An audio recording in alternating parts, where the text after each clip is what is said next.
video game novelizations. Hey, how about those video game novelizations? What we do is important, Kevin.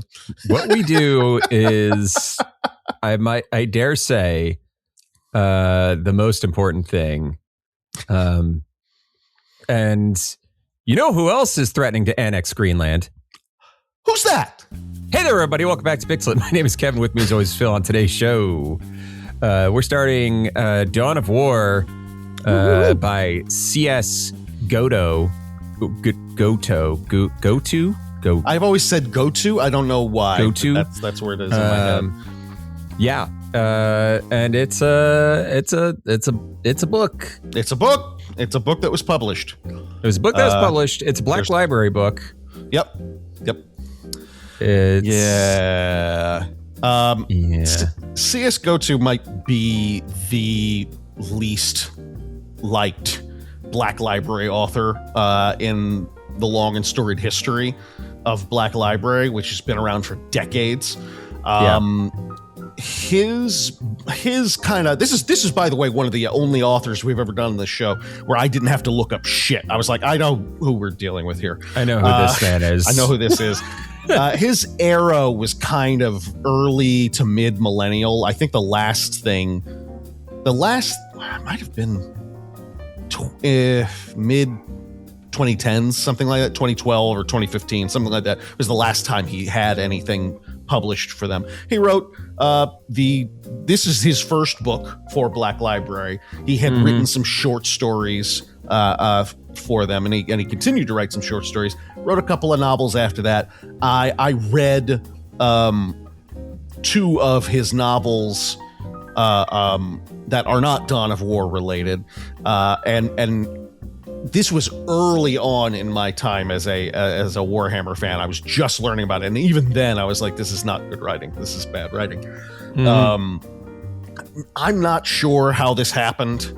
I think that's, and if you Google this guy, that is basically the stance of a lot of people. Like, how is this allowed to happen? How does this work? Having said all that, and we'll get into it more, this is not his worst work. Good to know. But I think the other thing that that kind of tells you a lot of what you need to know with Goto's experience and skill as a writer is the fact that normally with these for hire writers that we cover here, they will have their novelizations, and then they've got usually a pretty good collection of original shit that they also do. This is not the case with Goto. He has never had anything non-Black Library published, as far as I can tell.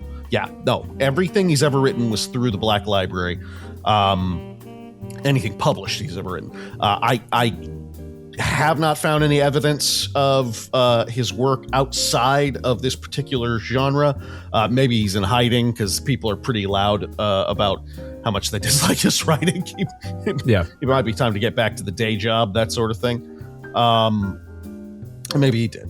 But it's this is probably one of our only writers who this is like literally the only work that they've only produced. Thing he's done, and not great. Not the only book he's done, but it's the only milieu that he wrote in, which is the only franchise. Black Library, Warhammer 40K stuff.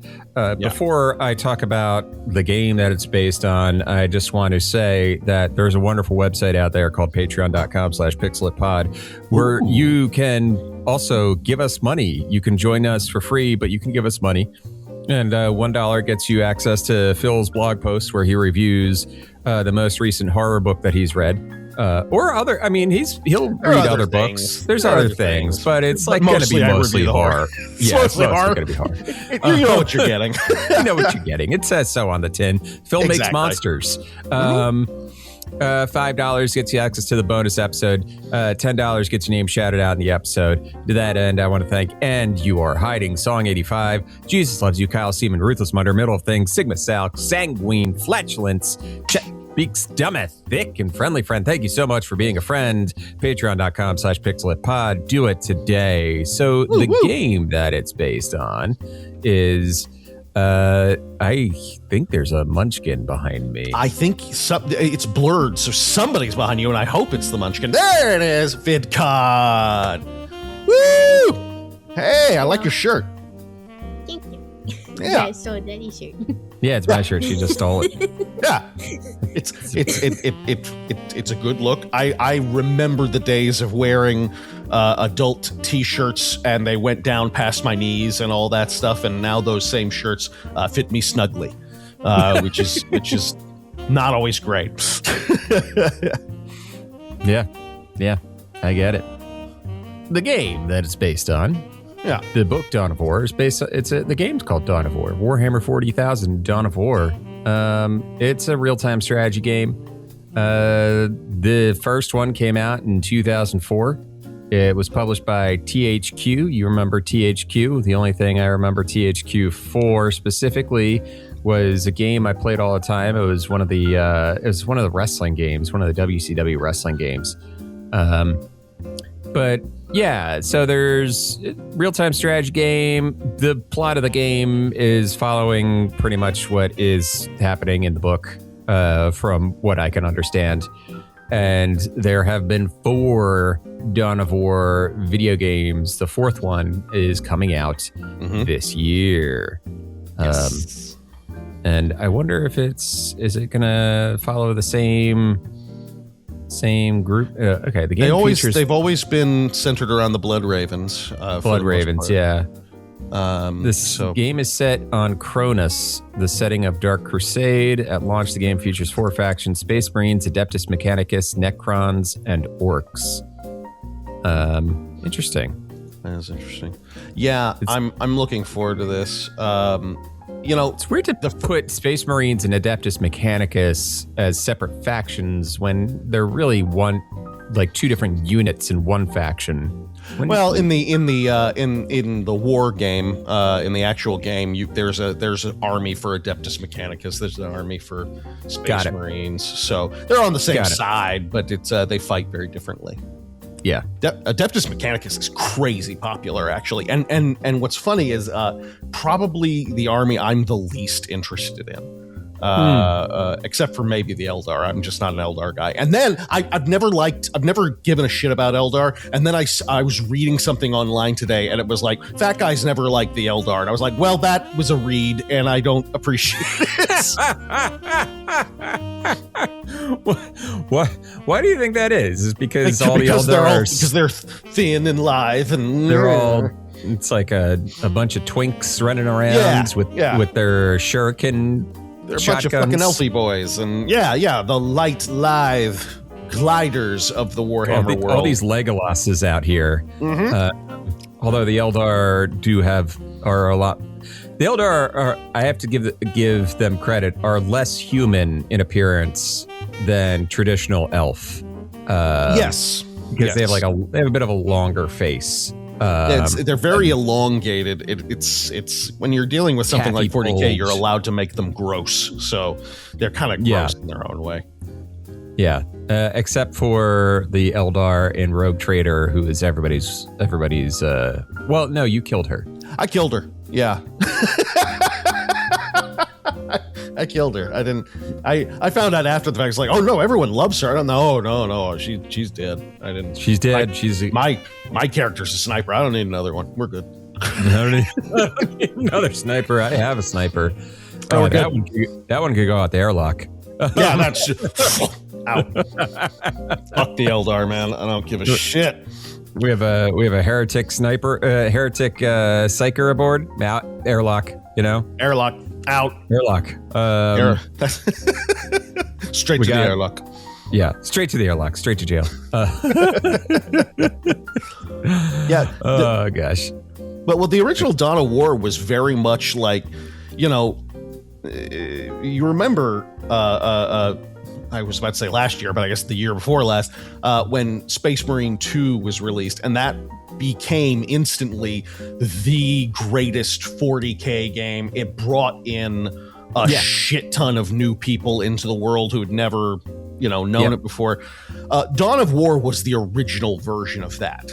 Dawn of War was so loved and so kind of widely popular that it really gave Games Workshop a shot in the arm at a really important time. So, it's a very important franchise.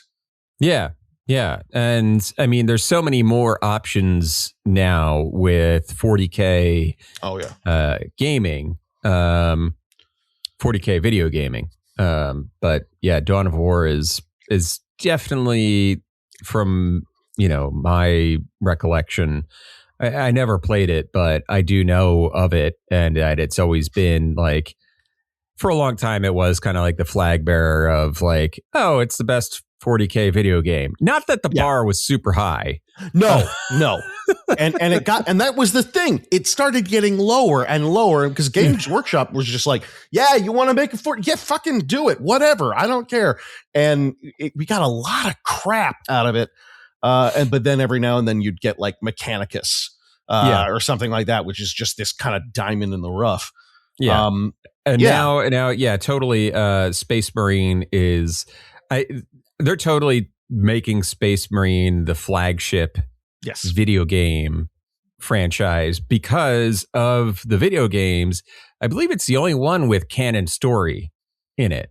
Yes. The stories in Space Marine 1 and 2 are considered like, it's like a Black Library entry. It's like because Captain Titus is now in the new stuff that they're rolling out now. Captain Titus is like, he has his own figure now that you can get for the tabletop and all that.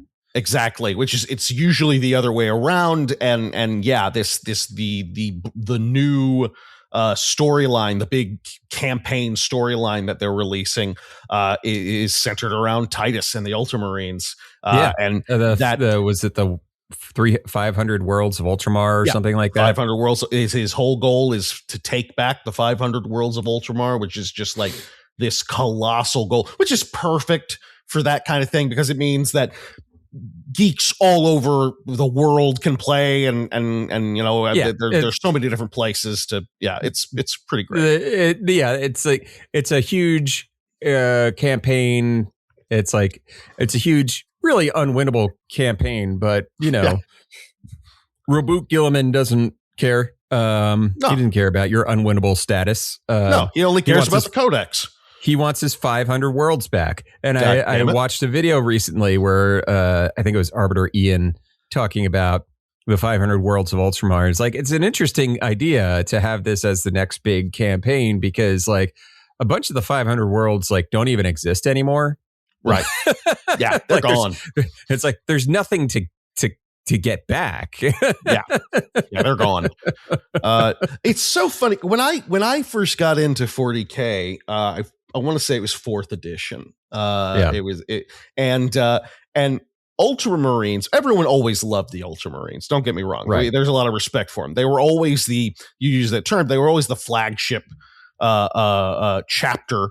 That anytime Games Workshop was showing off Space Marines, it was probably the Ultramarines. They just had a slick look.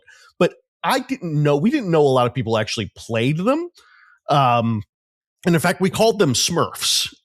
So hilarious. This sudden, like, deep love and respect for the Ultramarines, I find to be very funny. No shade. I just think it's funny. But we're not talking about the Ultramarines today. We're not talking about we're going to put the body in the marsh. When I tell you to dump a body in the marsh, you dump them in the marsh. Because we're talking about the Blood Ravens. Yeah. And what color is their armor? What's their red and trimmed with bone. Red trimmed with that's bone. That's bone. Nice. Very nice. The font's called Cerulean Braille. Now show me Robuta Gilliman's business card.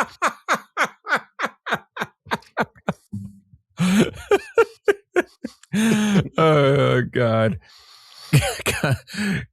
Conrad Kurz, when did you become such a tasteful bastard? Oh, Kurz. I love you, you emo cutter boy, you. He's my kind of serial killer. I just love that guy.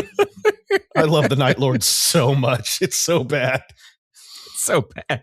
It's so bad. They are the worst, and I love them. Just great stuff. Would Conrad Kurz be Patrick Bateman? Which of the Primarchs is Patrick Bateman? Oh no, that's Fulgrim. Or is it it's Fulgrim. Fulgrim, yeah. Obsessed with physical real dandy and all that. Real prima donna. Definitely that. I heard someone once refer to Conrad Kurz as Ed Gein as Batman, and that's about the most accurate thing I've ever heard. That's pretty much it. So I was gonna say, just for like, because Patrick Bateman's very pretty, I was gonna say also like sanguineous. But he's got the wings that might be a little bit too much. Sanguineous, he was also this pure kind of figure and all that shit. So it's Fulgrim. I agree. Fulgrim, 100%. Anyway, we're gonna do this a lot. Guys, look, it's only all we need is more paying Patreon subscribers, and we can make enough money that we will start a 40K podcast. We're happy to do it. Yeah. And we'll take all of this, and that's the thing. Even if you don't like 40K, especially if you don't like 40K, you want to do it because we'll take all of this that we're doing now and we'll put it over there. We'll move it. We'll box it up. Move it over there. Up for you. Yeah, leave it in the garage where it belongs. And so pixelit.com or what is it? It's patreon.com/pixelitpod. That's right. I knew that. The glass you're drinking it from, by the way, looks like a glass that I've had that has like a candle in it. So every time you pick it up, I think it's like, are you just drinking candle wax? What's going on? It does. I mean, I've been at points in my life where that might have been the case. These are very nice. My sister-in-law, my family, we do Secret Santa every year, and my sister-in-law got my wife. So the two women who married into the family, she got her, and she has the best damn taste. And she sent Emily this set, these kind of beaded rose gold cocktail glasses. It's just Emily's style. Like, it's perfect. She was so happy. And they're just really, really good glasses. So anyway, on with it. Dawn of War. We start with a prologue. A group of Eldar elites called the Guardians of the Storm are fighting cultists and some demons. This is basically the beginning of what is kind of the theme of the book, where all it is this is a good way of learning different unit types. Everybody's going to be included, even units that are not in the game. So they're going to be included just so you go quick and look it up and go, ooh, that's a model. Maybe I will. That's a model I can buy. They've got it. They've made it out of plastic for you. So the Eldar have come back to this planet Tartarus every 3,000 years to stop a chaos demon from spawning. So it's every 3,000 years. We got to come fucking stop this guy. You kind of trim the weeds. Yep. Exactly. And the quote unquote recent arrival of humans has complicated things. For those of you who aren't into this world, the Eldari they're elves. They're space elves. And they are functionally immortal. They live for a very, very, very long time, unless they get their head blown off, which happens. And so they have a very long view of history, and they see humans as a very young race, which in the spacefaring sense they are. So that becomes a thing. So if the humans are young to the Eldari, what are the Tau? Babies. They have literal no respect infants. But at least the Tau have like a plan. The Tau are like, hey, we're gonna let's do some space communism, and everybody's like, shut up, you Gundam freaks. I'm gonna join the Gene Stealer cults. Fuck you. So you get a lot of the condescension from the elves, basically. Yeah. So we have a Death Watch kill team that stalks the forests. We get an Eldar attack. We learn about soul stones, which is important, but will not come up again in this part of the book. Eldar wear these soul stones that basically, if they die, their body will go into the stone, their soul will go into the stone, and they'll be protected from the warp. So they take very good care of them. Yep. Outside of like wearing them on their goddamn chests. It's there's a sequence later like about dealing with the soul stone. Like, why is it out? Right. Right. It's like a lich's phylactery. It's like, why do you should probably hide that. You're just gonna wear that phylactery around your neck? Okay, I guess. Right. Yeah. So we get to the Eldar defeating the demon, and the Space Marines get the fuck out of there. Basically, we find out that they are waiting for the Wailing Doom of Biel-Tan. They're waiting. It is a sword, the Wailing Doom of Biel-Tan, a sword wielded by one of the Eldar avatars, which are these gigantic, gargantuan robot beings that are infused with the souls of ancient Eldar. They're dreadnoughts for all intents and purposes, right? But way more elegant. And the weapons that they use are made out of this strange bone material. And the Death Watch want to steal at least a piece of this, because a piece of it would be good enough to make a weapon that'll be great at killing demons. So as questionable as that might be, because a lot of people are in the Inquisition, for example, are not down with the Xenotech, so they might have a question or two. But that's their plan. And so the Avatar and the Farseer named Matcha, delicious, they kill another demon. The Avatar is almost dead, and the Death Watch manages to steal a shard of the sword. And as they run away, they hear a voice saying, "You know not what you have done." Mm-hmm. That's our prologue. Part 1, Chapter 1. We are introduced to Gabriel Angelos of the Blood Ravens chapter. He is the captain of the 3rd company, I want to say. He's praying, and he has been having these visions where, like, the astronomic choir is filling his head with like the sounds of angels singing and stuff, and it always kind of twists and warps and turns into them accusing him of being a failure. Mm-hmm. He's woken by Isidore, the librarian, in his team, and what we find out, they are flying into Tartarus. As far as they know, they are there to kill orcs. There is human settlements there. And there's an orc invasion going on. There's an orc invasion, so we're here to take care of the orcs. That's the whole thing. But it's never that simple, of course. We get a quick lowdown on orc vehicles.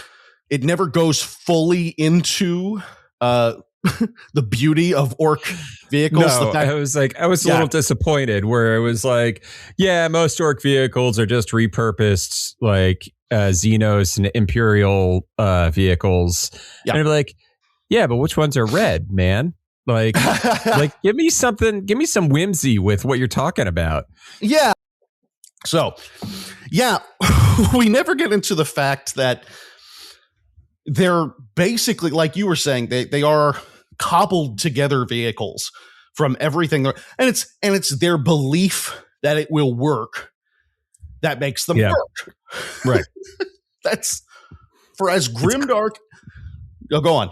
Yeah. They have this weird. I don't know. They have this weird because there's the psychic abilities of every race, right? Mm-hmm. Like humans have psychers, and not all humans are able to wield it, but all humans are susceptible to psychic stuff. That's why humans are susceptible to the warp. Eldar, same thing, right? Mm-hmm. A little bit more in tune with their shit, and they have to be, because sort of like the Vulcans actually in Star Trek is basically kind of what the Eldar are. Like the Eldar have to be like they have to be like locked the fuck in on their emotions, lest they summon the god that they created, Slanesh. And the orcs, on the other hand, have this weird collectivistic psychic thing where if a bunch of them believe a thing is the truth, then it is, or it's more likely to be. And it's not like, and that was the thing. I remember watching a video on it. It's like, it's not like, a couple orcs believe it, and therefore it works. It's like, no, it's like they all have to believe in something, and then it works. It needs to be a really big, like, of course that makes it go faster, Yeah. Duh. It's just understood. It's common sense, basically. Orc common sense is something that causes things to happen. Right. And that's why war bosses are so damn important. Why it's so important for a war boss to inspire and that kind of thing, because you need everyone's support for this thing to go any kinds of non-sideways. So we get a lowdown on the orc vehicles. Without, as you pointed out, without the whimsy, which is a little disappointing, but okay. We learn a little more about the Blood Ravens chapter, a very psyker heavy chapter, very involved in documenting every little detail of their journeys and what they're doing. We get the first quote from the game: "Knowledge is power, guard it well," which is one of the things, just like in Warcraft, when you click on a character or something and they say, Zatu or whatever, like it's the same kind of thing. And you click on Isidore and he'll say, "Knowledge is power, guard it well." Over and over and over again. Chaplain Praetheos will join them. This is where at first I was like, this isn't the best, but this isn't awful. And this is where I started to get a little pissed off. Praetheos is the chaplain, and a chaplain in the Space Marines, it is a spiritual leader, like the name suggests, but they are also the most vicious, dangerous Space Marines. They are murderers. They're some of the greatest combat warriors in the team. And they're also like drill sergeants. So we get our first look at the chaplain, and we get a lot of like, well, he's old and a bit past his prime, but he's still we still like him. He's a little past his prime, but which is bullshit. That's not how this works. Space Marines, because of their enhanced physical anatomy, are essentially, like the Eldar, immortal. They as far as we know, they can live forever. But they just die so violently, so frequently that we it's kind of hard to say. But a shit ton of like chaos, for example, is made up of people who were there during the Horus Heresy. So they're 10,000 years old. Yeah, the traitor Primarchs that are still kicking are all from the original heresy. Absolutely. Or if it wasn't a Primarch, it was like one of their captains, like Abaddon. Abaddon. Abaddon. I've always said Abaddon, but Abaddon, who was Horus's like first was part of his circle. He was part of his inner circle. If you haven't read the Horus Heresy books, I recommend them, especially the ones by Dan Abnett. Everything by Dan Abnett is fucking he really is probably book for book the best Black Library author. Yeah. But we're not here to talk about good writers. We're talking about CS Goto. CS Goto this point in the field. Wait, you cut out. What did you say? I said CS go to the point in the field. Yeah, that's what we got. So this whole like, oh, he's a bit past his prime. That's not a thing. That's just not a thing. That's not how that works in this world. So we find out that there are records of the planet that actually go past the initial human colonization, which they find odd, which is a very colonizer thing to way of thinking things. Right. Meanwhile, the Tartaran Imperial Guard, led by Colonel Brom, they are trying to fight off the orcs. A guardsman tries to run, and Brom caps his ass, which is a very standard thing in the Imperial Guard. There is actual rules for commissars specifically that if you sacrifice a member of your team, you can get some bonuses. So they don't fuck added around. that, and they just added that into Rogue Trader as part of the commissar. One of the reworks for commissar is that he can now shoot people on the team to give bonuses to everybody else. I love it. Making an example of people. I fucking love it. That's why I played a commissar. So it doesn't stop people from running, though, as we find out. A bunch of the guardsmen run, but they still ultimately hold their ground. We get some shots of Orcamungus, who is our orc war boss. It's such a good name. It's a great name. I love it. I can't help but imagine him in a hockey mask. And a loincloth. He's in a hockey mask. Far as I know. He has a hockey stick strapped to his back. He is the orc version of Casey Jones from Teenage Mutant Ninja Turtles. So the Space Marines show up, which inspires a lot of the Imperial Guard, and they finally push the line back. For the first time. And as a Astra Militarum player, as an IG player, this narrative is pisses me off because they use it all the time. It's like common men fighting in the trenches, and they're losing because they're just men. And then the Space Marines show up and we bolster our courage and morale. We screw our courage to the sticking place and make our ways because of those great fucking. Fuck you, Space Marines, you guys. Fucking assholes. Condescending pricks. Chapter 2. Tartarus City, Magna Bonum is where we're at.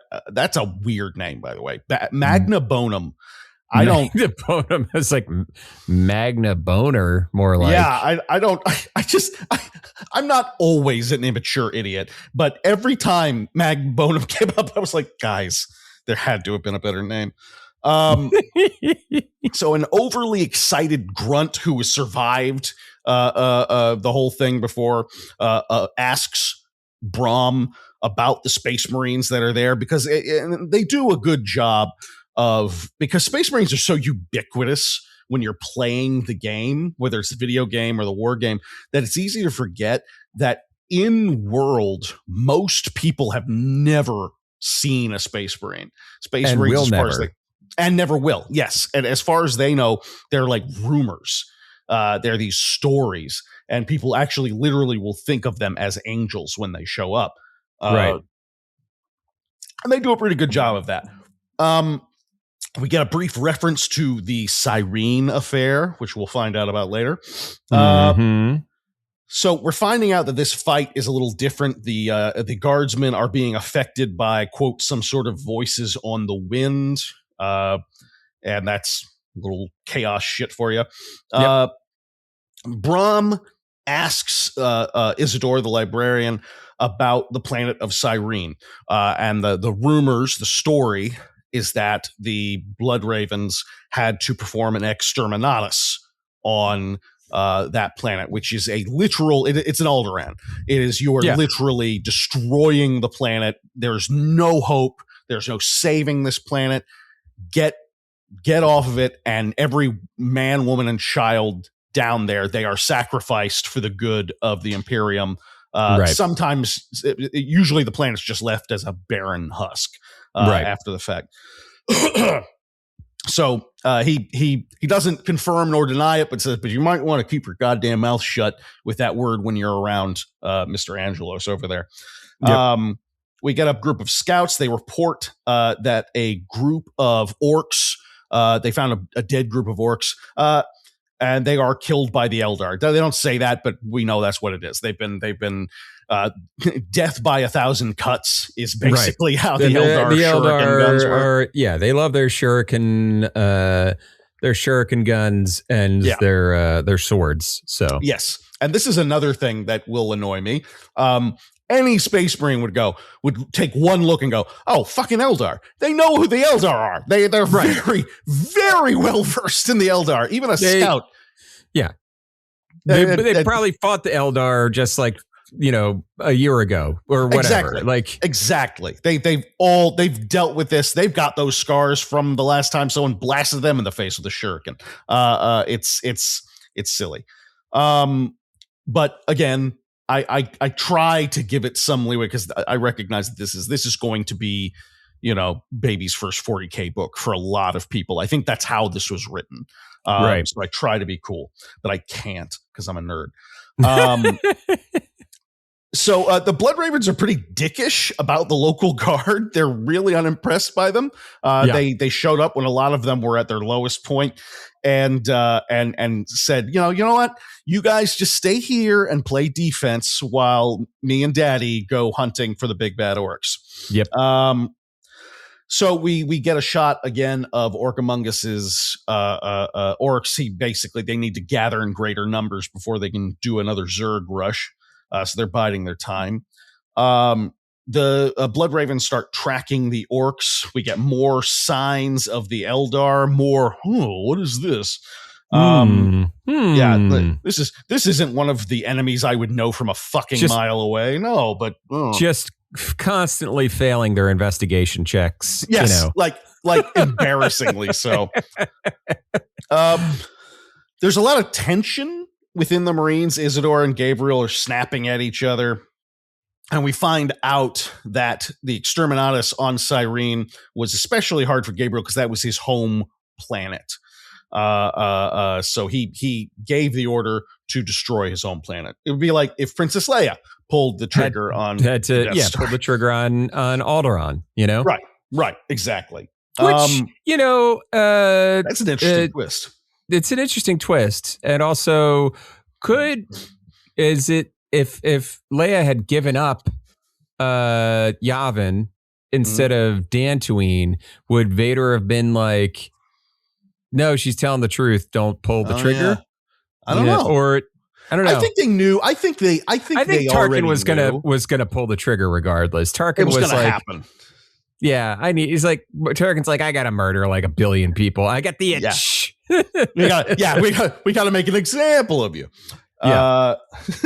So we cut to Brahm overseeing the fortifications, and he's boiling over about what a bunch of pricks the Space Marines are. And this is where it kind of feels like everyone's been dunked in the anger slime from Ghostbusters 2. They've talked about the voices on the wind, and so I think the idea is that chaos is whispering in their ears and making them more likely to fight amongst themselves. Yep. We get a big Space Marine versus Orcs fight. We get more of the angelic choir that Gabriel hears. Excuse me. He starts basically seeing and hearing the faces and voices of the people on his planet that he fucking exterminated. And he screams. It gets everybody's attention. They win the fight, but Isidore, gentle, thoughtful, insightful soul that he is concerned. Yeah. He's like, what the fuck are you doing, buddy? Yeah, what the fuck is going on? Get your shit together. Yeah. God damn it. Chapter 3. The Alpha Legion, and I have here in parentheses, in name only. I was like, Alpha Legion? Are they going to be like doing the Alpha Legion stuff of being like sneaky? What's going on? And nope. I was like, no.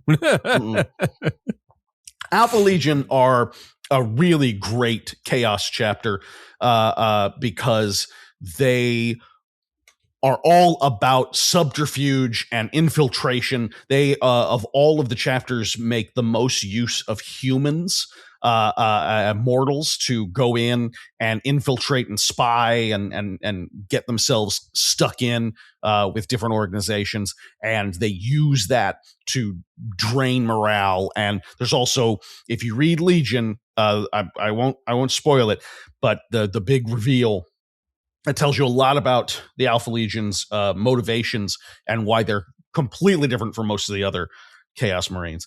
They are very complex and interesting chapter. I'll say the Alpha Legion, ask yourself, hey, what chaos god do they follow? Because your answer will be like, I don't know. I don't know. Yeah. And that's the way they like it, because that's what they want. Alpha Legion, are they traitors? Yeah.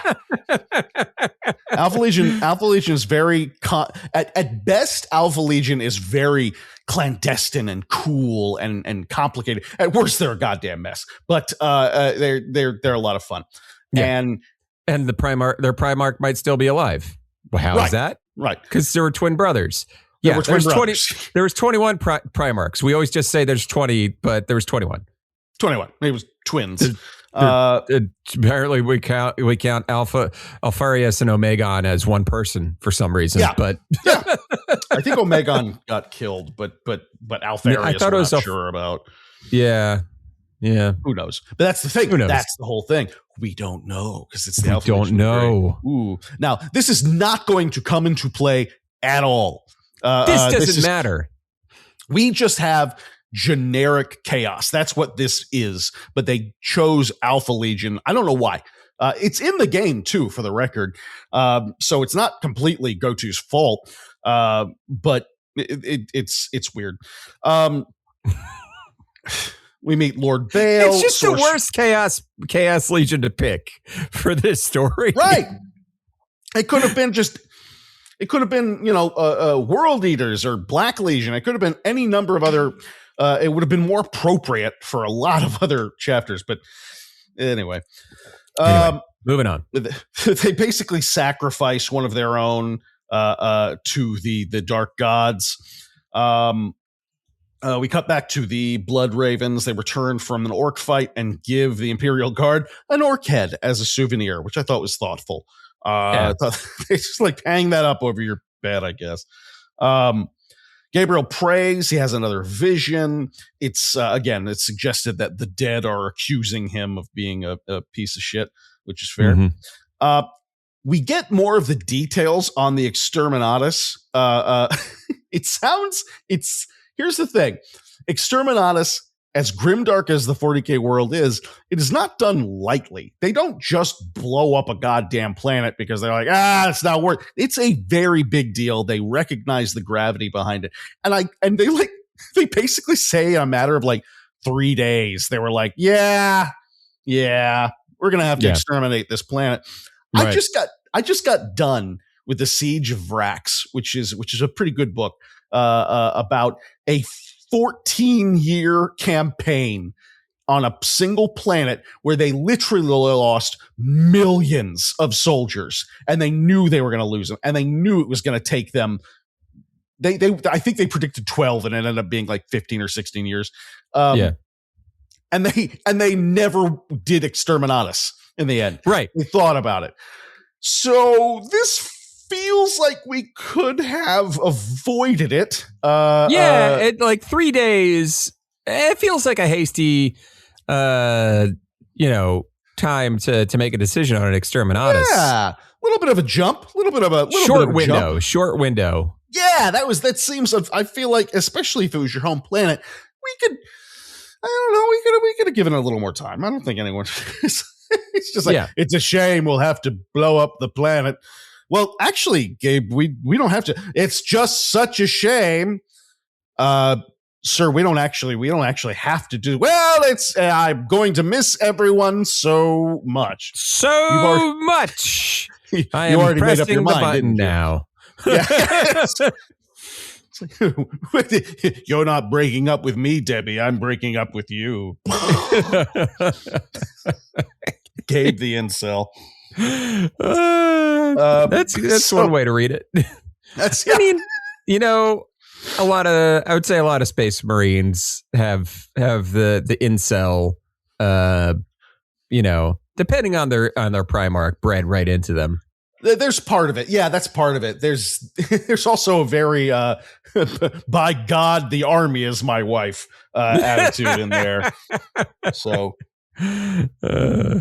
it's also a thing. We get a little more of the Eldars, whatever.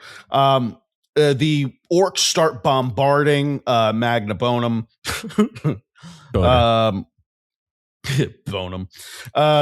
Gabriel says they're going to wait for the Orcs to charge instead of going out and meeting them in the field. They're going to wait for them to attack. Isidore and Brom both don't seem to really care for that plan.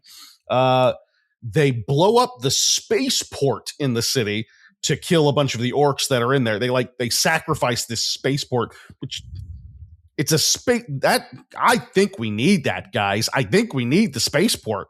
Yeah. But that's the thing. It would be one thing if it was like this won the war.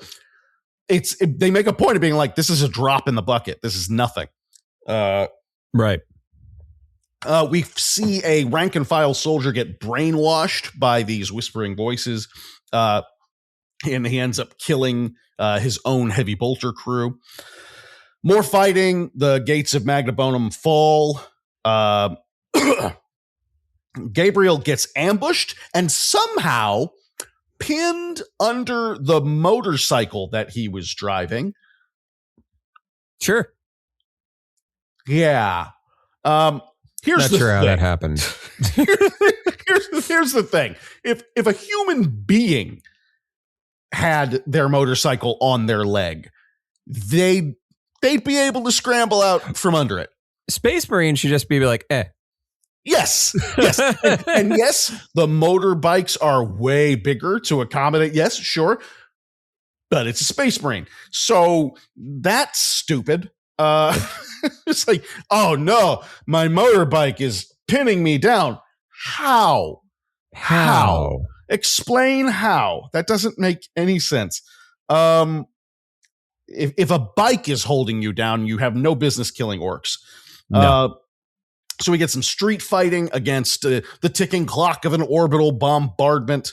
And during this part of the chapter, we get appearances from all of your favorites. We get the Assault Marines, Terminators, Devastators, Dreadnoughts, everybody. We got Scout Bikers. We've got all kinds of shit that is not in the video game. I cannot emphasize this enough. Every single unit that you cannot play with. And there's some great shit in the video game. But like the bikes, for example, are not. And it would be fucking sweet to have some fucking bikes. Anyway, the city gets blown up ultimately, and Brom is pissed about it.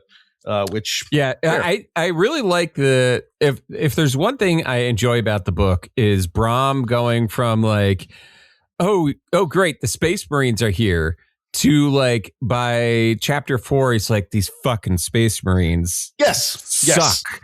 Yes.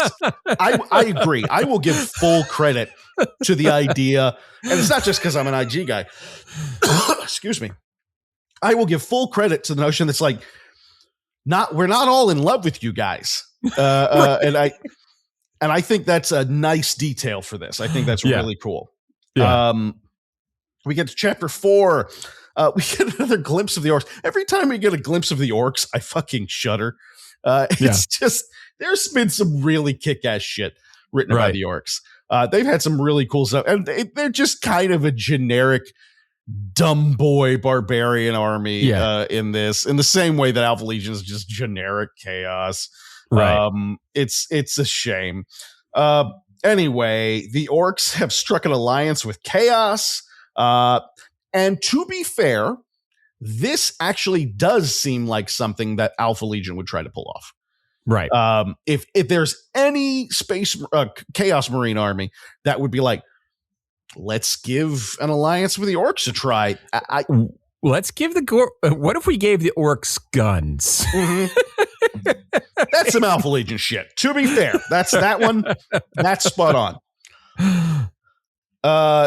They'd be the most likely to do it anyway. Yeah. So and then Lord Bale of the Chaos Marines says something to ruin it, basically saying we're going to use our strength to intimidate them, and that's how we'll win. And that is not something an Alpha Legionnaire has ever uttered, ever, fucking ever. That is, that's some world. It's also not shit. not how the orcs work. No, orcs are in it for the fight. They want you to be a big, scary, intimidating army because they don't want to fight. Because they want a fight. They don't want to. Yeah. They don't want to just loot and pillage. They do want that, but after a day of fighting. Anyway, so the Chaos Marines end up getting ambushed by a bunch of Eldar Rangers who get away. Then the Chaos are attacked by Scout Marines, who they promptly kill.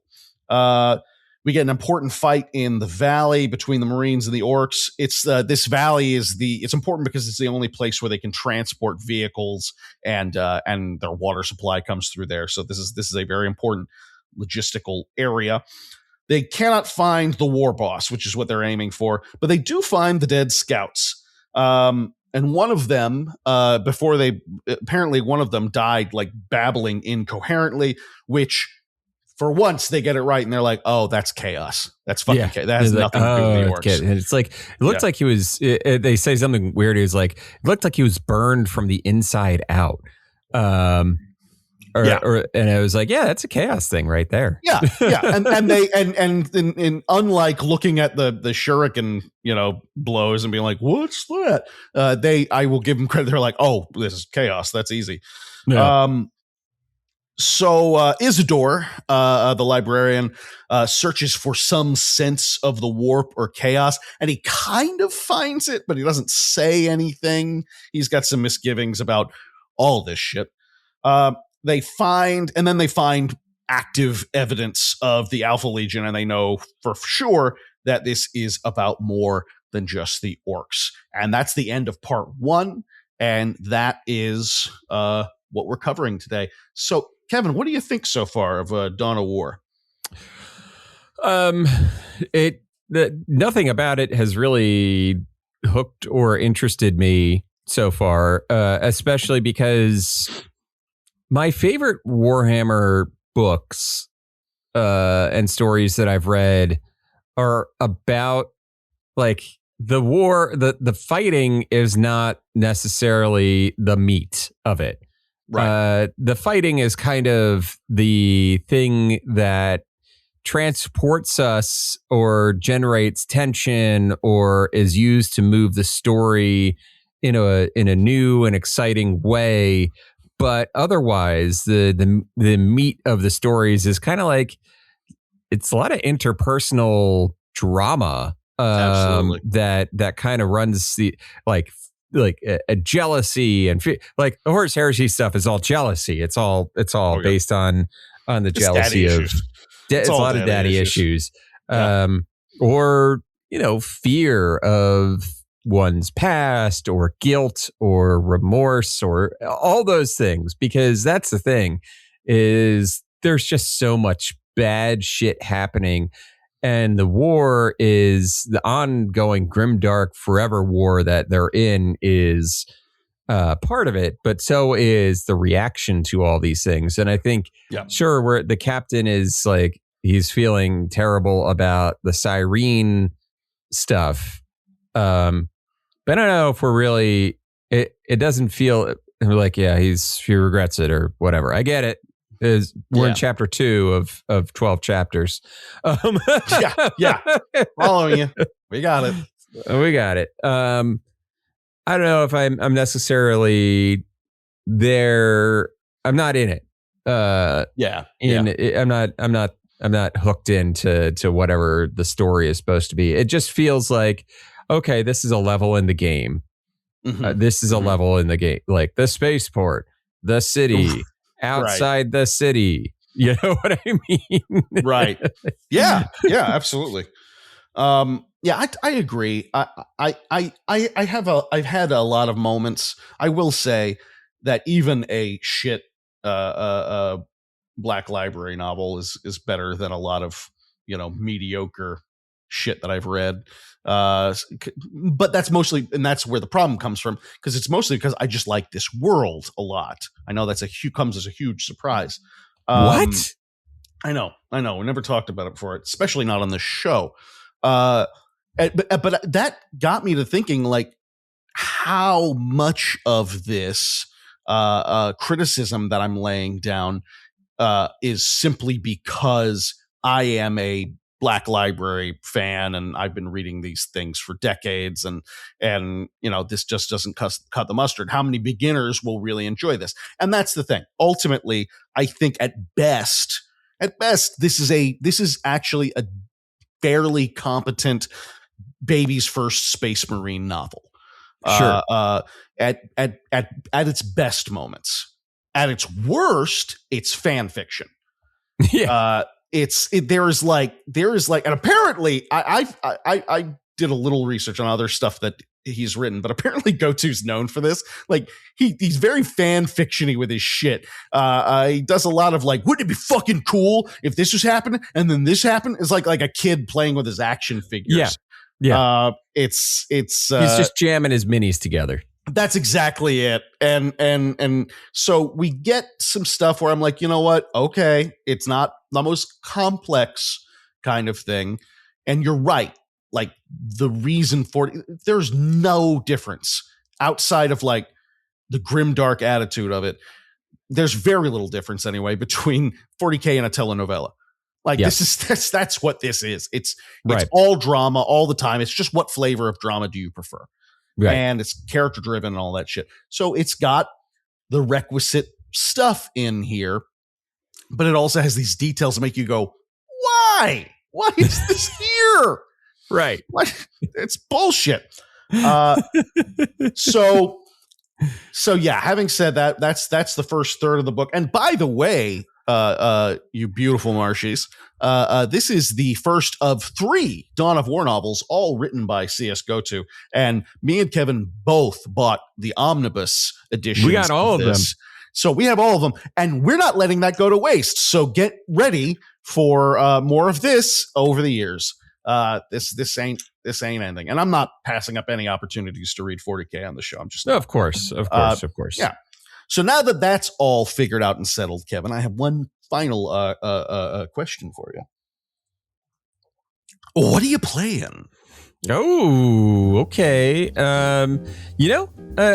Nothing new since last episode, to be honest. Oh. I have been playing Hades 2, continuing on with that during my evenings, and also occasionally still playing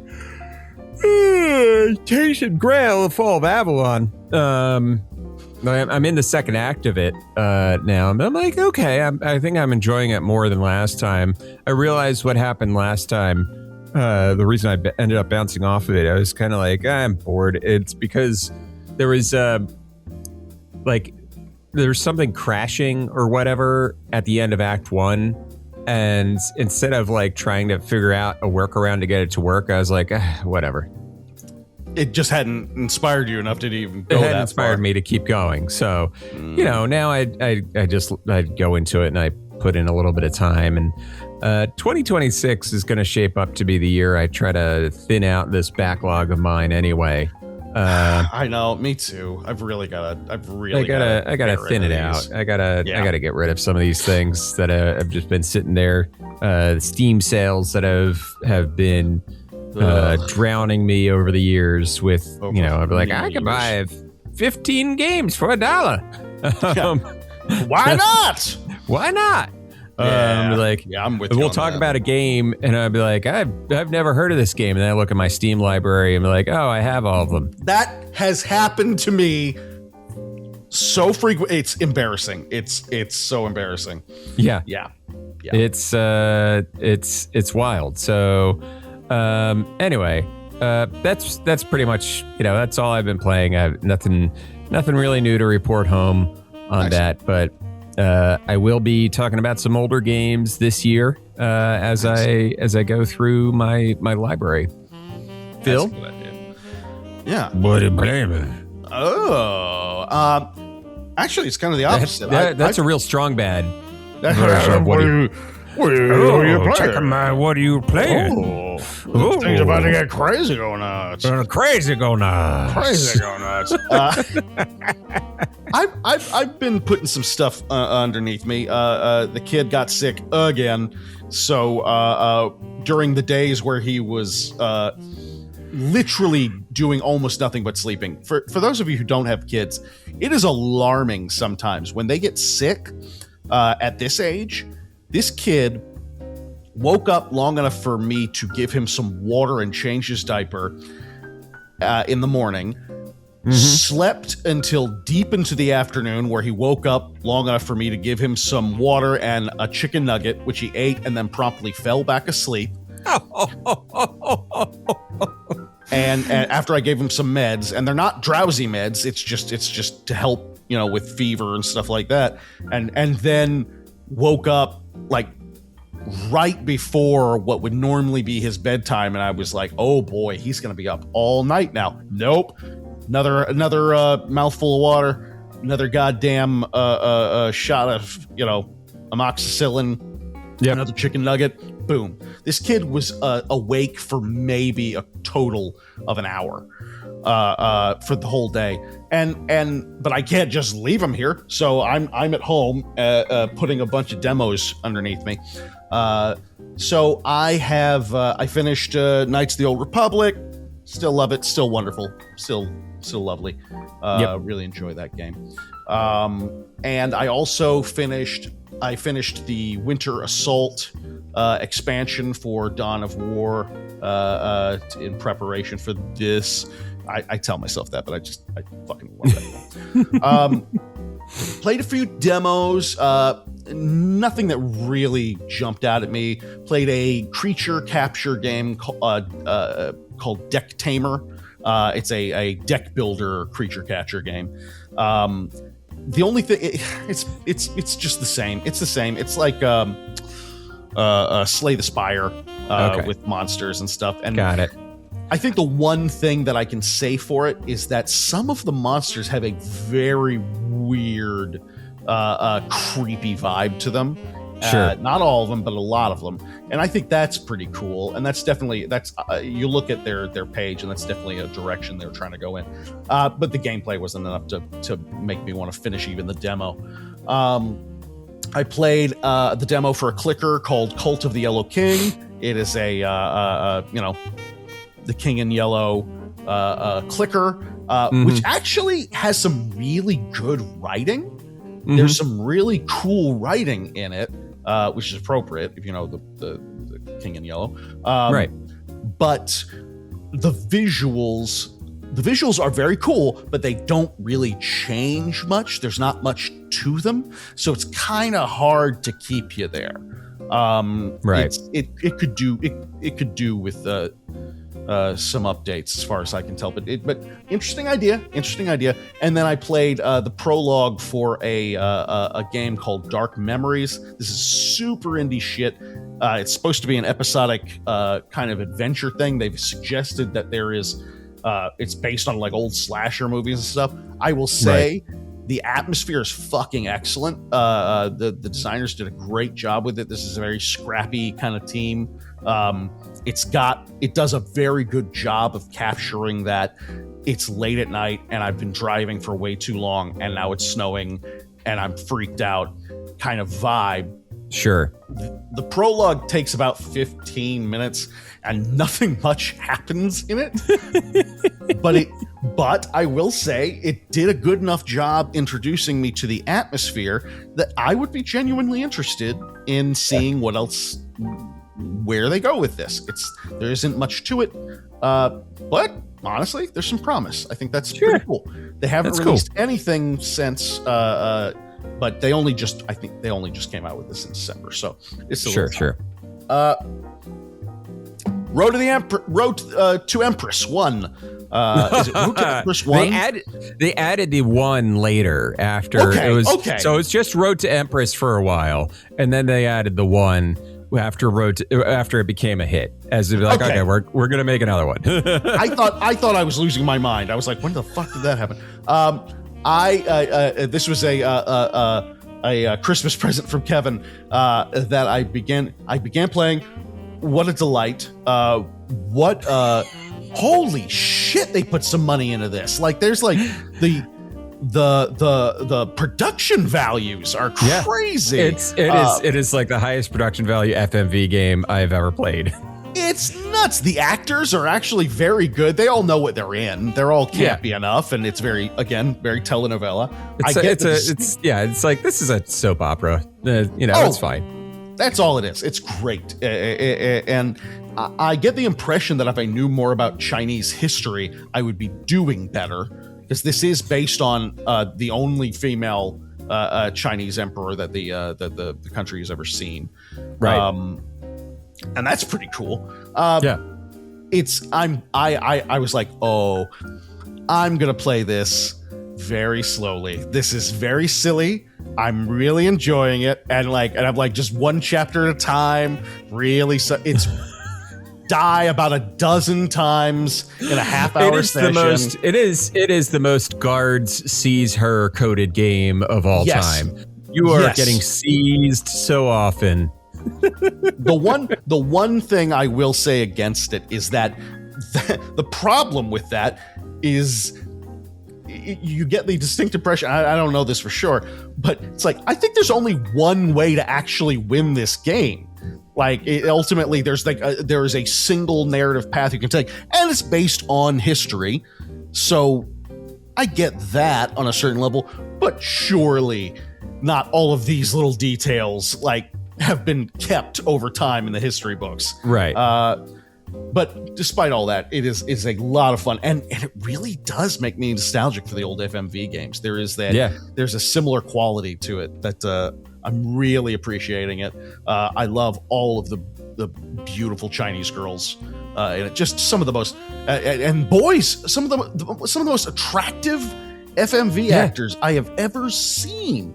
The boys, the girls, the it's everybody. Everybody was really pulling for the gay boy romance, and you'll have to play the game to find out how that ends up. Really interesting stuff. I'm really enjoying it, and this is something that I was like, okay, here we go. I get it.